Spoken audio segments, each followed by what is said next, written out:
Hello friends, welcome to MG classes by Vikas sir. जिसमें हम लोग रेलवे भर्ती बोर्ड परीक्षा हेतु रेलवे समान अध्ययन पढ़ रहे थे। टोटल हमने 1 से लेकर 18 पेज तक कवर कर चुके हैं। हम लोग डेली 3 पेज पढ़ते हैं। तो आज का जो पेज पढ़ेंगे हम लोग 19 से लेकर 21 तक कवर करेंगे। तो चलिए देखते हैं कि क्या क्या प्रश्न पूछा हुआ है। यदि आप पिछला वीडियो नहीं देखे हैं तो जाकर प्लीज़ पिछला वीडियो देख लीजिएगा। उसके बाद आप एक नियमित रूप से चलेंगे तो आपके लिए अच्छा रहेगा। यह 1992 से लेकर 2023 2024 जो भी अध्ययन होगा या फिर रेलवे के से संबंधित प्रश्न होगा, सभी आपको कवर कराया जाएगा। तो हम लोग चलिए देखते हैं 19 पेज नंबर पर। तो ये रहा 18 नंबर का पेज और ये रहा 19 नंबर का पेज, जिसमें हम लोग लेफ्ट साइड का पढ़ेंगे वित्त आयोग, उसके बाद मिडल और उसके बाद राइट। तो वित्त आयोग के बारे में हम लोग पढ़ते हैं। इसमें पहला पॉइंट दिया हुआ है कि संविधान के अनुच्छेद 280 में केंद्रीय वित्त आयोग का गठन का प्रावधान किया गया है। अनुच्छेद 280 में वित्त आयोग का गठन भारत के राष्ट्रपति 5 वर्ष के लिए करता है एवं आवश्यकता अनुसार 5 साल से पहले भी कर सकता है। वित्त आयोग एक संवैधानिक व सलाहकारी निकाय है। इसको मानने के लिए सरकार बाध्य नहीं होती है। वित्त आयोग में राष्ट्रपति द्वारा एक अध्यक्ष एवं 4 अन्य सदस्य नियुक्त किए जाते हैं। वित्त आयोग का अध्यक्ष वही व्यक्ति होगा जिसे सार्वजनिक मामलों में पर्याप्त अनुभव होगा। सदस्यों के लिए कहा गया है कि ऐसे व्यक्ति को सदस्य बनाया जाएगा जो उच्च न्यायालय के न्यायाधीश बनने की योग्यता रखता हो तथा वित्तीय मामलों का अच्छा विशेषज्ञ हो। अगला पॉइंट है वित्त आयोग के अध्यक्ष और संसद सदस्यों की योग्यता क्या होगी, इसका निर्धारित करने का अधिकार संसद को प्राप्त है। इसके बाद अगला पॉइंट है कि वित्त आयोग का मुख्य कार्य केंद्र सरकार और राज्य सरकार के बीच करों का वितरण की हिस्सेदारी तय करना है। वित्त आयोग केंद्र सरकार और राज्य सरकार के बीच वितरण का लेखा जोखा भी रखता है, जो प्रतिवर्ष राष्ट्रपति को सौंपता है और राष्ट्रपति दोनों सदनों के सामने प्रस्तुत करता है। अगला पॉइंट है जिसमें हम लोग पढ़ेंगे कि केंद्र और राज्य के मध्य वित्तीय विवादों के निपटारे हेतु एजेंसी वित्त आयोग है। प्रथम वित्त आयोग का गठन 1951 में हुआ था, जिसके प्रथम अध्यक्ष थे केसी नियोगी। इनका शासनकाल था 1952 से 1957 तक। प्रथम पंचवर्षीय योजना के वित्त आयोग के प्रथम अध्यक्ष थे। वर्तमान में 15वां वित्त आयोग का कार्यरत है। 15वां वित्त आयोग के अध्यक्ष थे एन के सिंह, जबकि इससे पिछले 14वें वित्त आयोग के अध्यक्ष थे वाई बी रेड्डी। 22 नवंबर 2017 को 15वें वित्त आयोग का गठन मंजूरी मिलने के बाद एन के सिंह का इसका अध्यक्ष नियुक्त किया गया था। आर्थिक मामलों के पूर्व सचिव शक्तिकांत दास, पूर्व मुख्य आर्थिक सलाहकार अशोक लाहिड़ी और नीति आयोग के सदस्य रमेश चंद्र तथा जॉर्ज टाउन यूनिवर्सिटी के प्रोफेसर अनूप सिंह 15वें आयोग के सदस्य बनाए गए हैं। इसके बाद 15वें वित्त आयोग की सिफारिश 1 अप्रैल 2020 को शुरू होकर अगले 5 साल अर्थात 2020 से 25 तक की अवधि तक के लिए होगी। राज्य वित्त आयोग का गठन अनुच्छेद 243 के आई के अनुसार किया जाता है। ये रहा लेफ्ट साइड का। अब हम लोग मिडल पार्ट पढ़ते हैं, जिसमें पहला इसमें दिया हुआ है नीति आयोग से संबंधित प्रश्न है कि नीति आयोग भारत सरकार द्वारा 1 जनवरी 2015 को गठित एक नई संस्था है, जिसने योजना आयोग के स्थान पर बनाया गया है। नीति आयोग एक गैर संवैधानिक निकाय है। इसका फुल फॉर्म होता है नीति आयोग का राष्ट्रीय भारत परिवर्तन संस्थान, यानी कि इंग्लिश में बात की जाए तो national institution for transforming India. NITI Aayog का मुख्यालय नई दिल्ली में मौजूद है, जबकि भारत सरकार का यह क्या है, थिंक टैंक। नीति आयोग योजना आयोग की तरह कोई वित्तीय आवंटन नहीं करता। नीति आयोग का प्राथमिक कार्य सामाजिक एवं आर्थिक मुद्दों पर सरकार को सलाह देने का है, ताकि सरकार ऐसी योजना का निर्माण करे जो लोगों के हित की बात हो। अगला है कि योजना के लिए 13 सूत्रों उद्देश्य रखे गए हैं। नीति आयोग की संरचना में सदस्य अध्यक्ष उपाध्यक्ष एवं सीईओ, पूर्णकालिक सदस्य एवं पदेन सदस्य के साथ साथ शासी परिषद व विशेष आमंत्रित सदस्य शामिल होते हैं। पूर्णकालिक सदस्यों की संख्या 5 होती है, जिन्हें राज्य मंत्री के बराबर दर्जा प्राप्त होता है। पदेन सदस्य की संख्या 4 होती है, जो प्रधानमंत्री द्वारा नामित होते हैं। शासित परिषद में भारत के सभी मुख्यमंत्री और केंद्र शासित प्रदेश के राज्यपाल व प्रशासक शामिल होते हैं। विशेष आमंत्रित सदस्य में विभिन्न क्षेत्रों के विशेषज्ञ शामिल होते हैं, जिन्हें प्रधानमंत्री द्वारा नामित किया जाता है। नीति आयोग का अध्यक्ष प्रधानमंत्री होता है। नीति आयोग के वर्तमान अध्यक्ष नरेंद्र मोदी हैं। नीति आयोग के उपाध्यक्ष नियुक्त प्रधानमंत्री करता है। उपाध्यक्ष को कैबिनेट मंत्री का दर्जा प्राप्त होता है।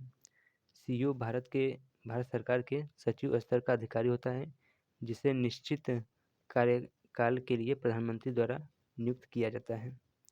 नीति आयोग के प्रथम अध्यक्ष नरेंद्र मोदी हैं। नीति आयोग का प्रथम उपाध्यक्ष अरविंद पनगाड़िया तथा प्रथम सीईओ सिंधु श्री खुल्लर थे। नीति आयोग के क्रियान्वयन का दायित्व केंद्र सरकार तथा राज्य सरकार पर होता है। योजनाओं का अंतिम स्वीकृति या अनुमोदन राष्ट्रीय विकास परिषद यानी कि नेशनल डेवलपमेंट कमेटी करता है। इसके बाद जो राइट साइड का है, इसमें गुड्स एवं सर्विस टैक्स यानी कि जीएसटी के बारे में हम लोग बात करेंगे। तो विश्व में जीएसटी सर्वप्रथम फ्रांस 1954 में लागू किया था। भारत में जीएसटी 1 जुलाई 2017 को लागू किया गया और 1 जुलाई को जीएसटी दिवस मनाया जाता है। यह जो जीएसटी लिया गया है, यह कनाडा देश के मॉडल पर आधारित है। जीएसटी का फुल फॉर्म होता है गुड्स एवं सर्विस टैक्स, जिसे हम हिंदी में वस्तु एवं सेवा कर कहते हैं। जीएसटी के लिए 122वां संविधान संशोधन बिल 2016 में संसद में लाया गया था। जीएसटी विधेयक के पक्ष में कुल 336 वोट तथा विपक्ष में कुल 11 वोट पड़े थे। लोकसभा द्वारा जीएसटी बिल 3 अगस्त 2016 को तथा राज्यसभा द्वारा जीएसटी का बिल 8 अगस्त 2016 को पास किया गया था। जीएसटी बिल राष्ट्रपति ने अपनी मंजूरी 8 सितंबर 2016 को दी थी। 101वां संविधान संशोधन अधिनियम 2016 द्वारा भारत में जीएसटी को लागू किया गया था। जीएसटी अप्रत्यक्ष एवं गंतव्य आधारित कर है। भारत में जीएसटी लागू करने का सुझाव विजय केलकर समिति ने दिया था। सर्वप्रथम जीएसटी बिल पर प्रारूप तैयार करने वाली समिति के अध्यक्ष थे असीम दास गुप्ता। जीएसटी के ब्रांड एम्बेसडर हैं अमिताभ बच्चन। जीएसटी बिल को सर्वप्रथम पारित करने वाला भारतीय राज्य था असम, जो 12 अगस्त 2016 को किया था। जीएसटी के अंतर्गत 17 अप्रत्यक्ष कर और 23 अधिभार को शामिल किया गया है और जीएसटी की संख्या में कुल 15 डिजिट होते हैं। जीएसटी के अंतर्गत निर्धारित की गई 4 प्रकार की होती है: 5%, 12%, 18% एवं 28%। जीएसटी परिषद की स्थापना 12 सितंबर 2016 को की गई थी। संविधान के अनुच्छेद 279A के तहत जीएसटी परिषद की स्थापना की गई थी या फिर गठन। जीएसटी का परिषद का मुख्यालय दिल्ली में है और इसमें सम्मिलित सदस्यों की कुल संख्या 33 है। जीएसटी 3 भागों में बांटा जाता है: सीजीएसटी, एसजीएसटी और आईजीएसटी। एसजीएसटी स्टेट लेवल का होता है, सीजीएसटी सेंट्रल लेवल का होता है और आईजीएसटी का फुल फॉर्म होता है इंटीग्रेटेड गुड्स एवं सर्विस टैक्स। शराब, पेट्रोलियम वस्तुएं, शिक्षा और स्वास्थ्य सेवाओं पर जीएसटी से बाहर रखा गया है। जीएसटी चोरी करने वालों पर 5 वर्ष के लिए कारावास का प्रावधान किया गया है। जीएसटी से होने वाले नुकसान की भरपाई केंद्र द्वारा 5 वर्षों तक की जाएगी। भारत में जीएसटी लागू करने वाला 161वां देश बन गया है भारत। इसके बाद हम लोग 20 नंबर का पेज हम लोग पढ़ लेते हैं, जिसमें टॉपिक है पंचायती राज व्यवस्था। तो इसमें हम लोग पढ़ते हैं कि भारत में पंचायती राज शब्द का अभिप्राय ग्रामीण स्थानीय शासन पद्धति से है। 1882 में लॉर्ड रिपन ने सर्वप्रथम स्थानीय स्वशासन व्यवस्था का सुझाव दिया था। इसी कारण लॉर्ड रिपन को स्थानीय स्वशासन का जनक या पिता माना जाता है। स्थानीय स्वशासन को लोकतंत्र की पाठशाला लॉर्ड ब्राइस ने कहा था। इसके बाद है भारत में पंचायती राज व्यवस्था पूर्व सोवियत संघ से प्रेरित है। पंचायती राज लोकतांत्रिक विकेंद्रीकरण पर आधारित है, जिसका मुख्य उद्देश्य जनता के प्रशासन में भागीदारी योग्य बनाना है। लोकतांत्रिक विकेंद्रीकरण का सुझाव बलवंत राय मेहता ने सुझाव दिया था और भारत में ग्रामीण जनता के स्तर पर वृद्धि के लिए के.एम. मुंशी समिति ने सिफारिश पर 2 अक्टूबर 1952 को सामुदायिक विकास कार्यक्रम शुरू किया गया था। इस कार्यक्रम के मूल्यांकन के लिए बलवंत राय मेहता समिति बनाई गई थी। बलवंत राय मेहता को भारत का पंचायती राज व्यवस्था का वास्तुकार कहा जाता है। पंचायती राज जो कि राज्य सूची का एक विषय है। अनुच्छेद 40 भारतीय संविधान के नीति निर्देशक तत्वों के अंतर्गत ग्राम पंचायत का गठन अनुच्छेद 40 में किया गया है। 73वां संविधान संशोधन 1992 द्वारा पंचायतों को संवैधानिक दर्जा प्रदान किया गया।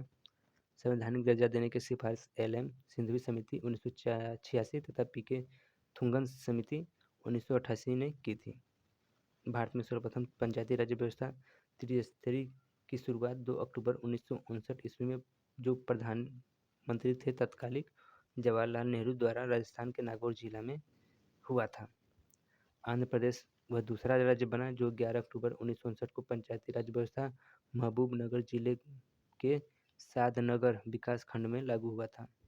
73वां संविधान संशोधन 1992 द्वारा संविधान के भाग 9 के अंतर्गत अनुच्छेद 243 से क से लेकर अ तक 11वीं अनुसूची के तहत पंचायती राज व्यवस्था की गई है। 11वीं अनुसूची में 29 विषयों का उल्लेख है जिन पर पंचायतों को विधि बनाने की शक्ति प्रदान की गई है। 73वां संविधान संशोधन अधिनियम 24 अप्रैल 1993 को पूरे देश में लागू हुआ। इसलिए 24 अप्रैल को पंचायत दिवस के रूप में मनाया जाता है। इसके बाद है कि 73वां संविधान संशोधन के बाद पंचायत चुनाव कराने वाला पहला राज्य बना था मध्य प्रदेश। वर्तमान में भारत की पंचायती राज व्यवस्था की संरचना त्रिस्तरीय है। त्रिस्तरीय पंचायती राज की सिफारिश बलवंत राय मेहता समिति ने की थी। इसके बाद अगला पॉइंट है कि पंचायती राज व्यवस्था के 3 स्तरीय प्रणाली के अंतर्गत ग्राम स्तर पर ग्राम पंचायत, प्रखंड स्तर पर पंचायत समिति तथा जिला स्तर पर जिला परिषद आती है। सभी पंचायतों का कार्यकाल 5 वर्ष निर्धारित किया गया है, जिनका चुनाव कराने हेतु निर्णायक राज्य सरकार द्वारा लिया जाता है। पंचायत भंग होने पर पुनः निर्वाचन 6 माह के अंदर या शेष अवधि के लिए होता है। इसके बाद है कि पंचायती राज संस्थाओं के लिए प्रत्यक्ष एवं गुप्त मतदान का प्रावधान किया गया है। पंचायती राज का सबसे छोटी इकाई ग्राम सभा या ग्राम पंचायत होती है। मतदाता सूची में दर्ज अर्थात 18 वर्ष पूर्ण कर चुके सभी लोग ग्राम सभा के सदस्य हो सकते हैं। भारत में प्रत्यक्ष लोकतंत्र का उदाहरण ग्राम सभा है और ग्राम पंचायत का चुनाव ग्राम सभा द्वारा प्रत्यक्ष रूप से किया जाता है। पंचायत के चुनाव के लिए उम्मीदवारों की न्यूनतम आयु 21 वर्ष होनी चाहिए और ग्राम पंचायत का प्रमुख मुखिया तथा सरकारी पदाधिकारी पंचायत सेवक होता है। ग्राम सभा का बैठक सरपंच बुलाता है। सरपंच को उसके कार्यकाल के 2 वर्ष के बाद 2/3 बहुमत द्वारा हटाया जा सकता है। सरपंच हेतु जमानत राशि 200 रुपये तथा तय की गई है। वैध मत का 1/6 भाग प्राप्त करने में असफल व्यक्ति को जमानत राशि जब्त की जाएगी। ग्राम पंचायतों की आय का स्रोत मेला एवं बाजार कर होता है और पंचायती व्यवस्था के अंतर्गत अनुच्छेद 243 घ के तहत महिलाओं के लिए 1/3 यानी 33% आरक्षण की व्यवस्था की गई है पंचायत में। अगस्त 2009 में पंचायती राज व्यवस्था में महिलाओं के लिए 50% आरक्षण को कैबिनेट ने मंजूरी प्रदान कर दी है। ग्राम पंचायत में सदस्यों की संख्या 10 या अधिकतम 20 हो सकती है। ग्राम पंचायत का गठन 1000 से अधिक आबादी वाले गांव में किया जाता है। ब्लॉक स्तर पर पंचायत समिति एक प्रशासनिक प्राधिकरण है। इसके बाद जो अगला पॉइंट है कि पंचायत समिति ग्राम पंचायत एवं जिला की मध्य संपर्क स्थापित करता है। पंचायती समिति के प्रमुख विभिन्न राज्यों में प्रमुख, चेयरमैन, प्रधान आदि कहलाता है। पंचायत समिति का सचिव प्रखंड विकास पदाधिकारी यानी BDO कहलाता है। ब्लॉक और जिला स्तर पर अध्यक्षों का निर्वाचन अप्रत्यक्ष रूप से होता है। ग्राम पंचायत के बैठक के लिए 1/3 सदस्यों यानी कि 1/3 सदस्यों का उपस्थित होना अनिवार्य होता है। पंचायती राज्य की सबसे बड़ी संस्था जिला परिषद होती है, जिसका चेयरमैन जिलाधिकारी होता है।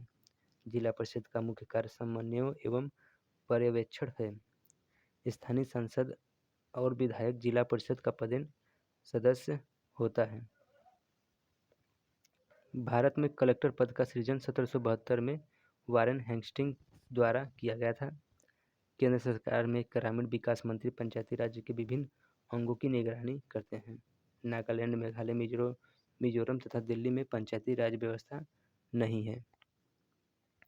पंचायती राज व्यवस्था या फिर संस्थाएं अपनी निधि हेतु सरकारी अनुदान पर निर्भर करती है, जो कि अगला पॉइंट है कि पंचायत स्तर पर राज्य सरकार का प्रतिनिधि ग्राम सेवक करता है।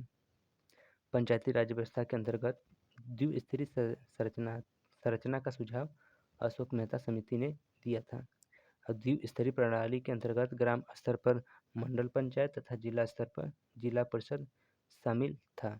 जिसमें हम लोग अगला पॉइंट देख लेते हैं कि पंचायती राज व्यवस्था के अंतर्गत टैक्स लगाने की सिफारिश अशोक मेहता समिति ने की थी। 73वां संविधान संशोधन कानून के अंतर्गत 20 लाख से अधिक जनसंख्या वाले अधिक प्रदेश को पंचायती राज त्रिस्तरीय प्रणाली तथा 20 लाख से कम आबादी वाले प्रदेश में द्विस्तरीय प्रणाली लागू करने की बात की गई थी। जिसमें हम लोग अगला पॉइंट देख लेते हैं कि पंचायती राज व्यवस्था के अंतर्गत 4 स्तरीय संरचना का सुझाव पीवीके राय समिति ने 1985 में दिया था। 4 स्तरीय संरचना के अंतर्गत ग्राम स्तर पर ग्राम सभा, मंडल स्तर पर मंडल पंचायत तथा जिला स्तर पर जिला परिषद एवं राज्य स्तर पर राज्य विकास परिषद आती है। पश्चिम बंगाल एक ऐसा राज्य है जहाँ पर 4 स्तरीय व्यवस्था अपनाई गई है। अब हम लोग 21 नंबर का पेज हम लोग कवर करते हैं, जो कि है विषय इसमें पृथ्वी, स्थल मंडल, जल मंडल एवं वायुमंडल। तो इसमें हम लोग पहला पॉइंट पढ़ते हैं कि एकमात्र ग्रह जिस पर जीवन है वो है हमारा पृथ्वी। पृथ्वी का विश्वव्यापी व्यास होता है 12,756 किलोमीटर, जबकि ध्रुवीय व्यास है 12,714 किलोमीटर। इन दोनों में अंतर है 42 किलोमीटर का। पृथ्वी अपने धुरी की झुकी है 23.5 डिग्री।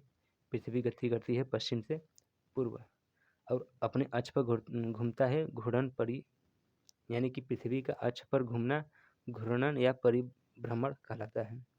दिन रात होता है दिन के घूर्णन के कारण या फिर परिभ्रमण के कारण दिन और रात होता है। पृथ्वी का सूर्य के चारों ओर घूमना परिक्रमण कहलाता है। ऋतु परिवर्तन होते हैं परिक्रमण के कारण। पृथ्वी को सूर्य परिक्रमा में लगा समय सौर वर्ष। अंतरिक्ष में देखने पर पृथ्वी कैसा दिखाई देता है? नीला। पृथ्वी अपने अक्ष पर एक चक्कर कितने समय में पूरा करती है?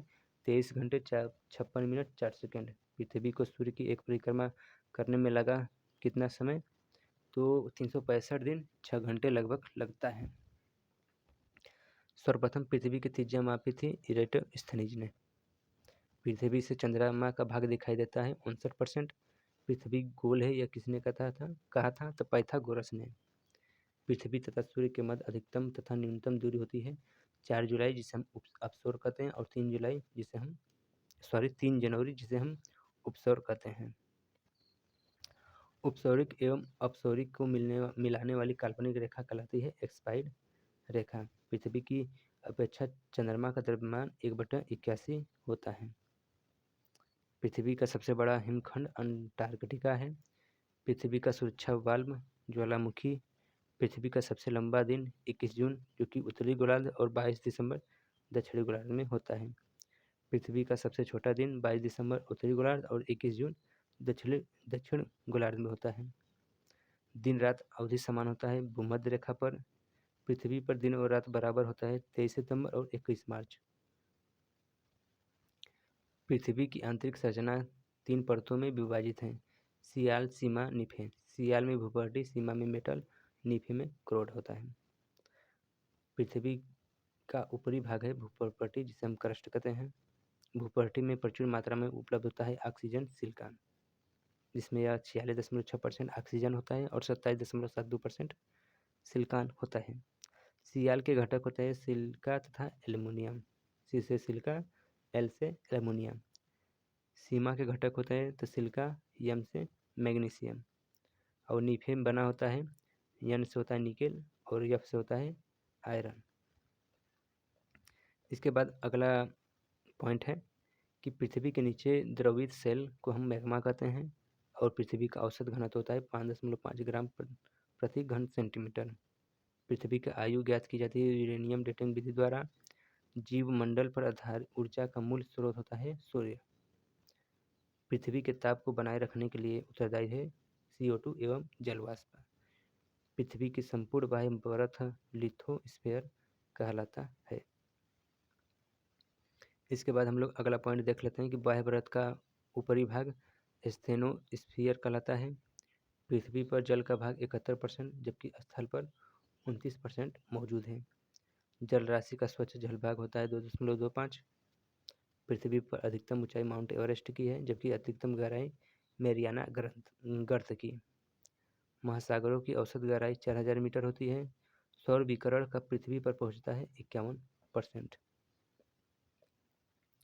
लवणता व्यक्त की जाती है प्रति हजार में, जबकि समुद्री जल की औसत लवणता होता है 35 प्रति हजार। समुद्र जल में पाया जाता है सोडियम क्लोराइड। सर्वाधिक लवणता वाला झील है वान झील जो कि तुर्की में 330% पाया जाता है। समान खारेपन वाले स्थानों को मिलाकर खींची गई काल्पनिक रेखा आइसोहेलाइन रेखा कहलाती है। पृथ्वी के दो भागों में बांटने वाली काल्पनिक रेखा भूमध्य रेखा या फिर इसे हम विषुवत रेखा कहते हैं। पृथ्वी पर सर्वाधिक सूर्यता विषुवत रेखा पर पड़ती है। भूमध्य रेखा के समांतर दोनों ओर खींची गई काल्पनिक रेखा को हम अक्षांश रेखा कहते हैं। पृथ्वी के उत्तरी एवं दक्षिणी ध्रुवों को मिलाने वाली रेखा देशांतर कहलाती है। अक्षांश रेखाओं की कुल संख्या 180 होती है जबकि देशांतर रेखाओं की कुल संख्या 360 होती है। 23.5 डिग्री उत्तरी अक्षांश को कर्क रेखा और 23.5 डिग्री दक्षिणी अक्षांश को हम मकर रेखा बोलते हैं। जबकि 62.5 डिग्री उत्तरी अक्षांश को आर्कटिक वृत्त और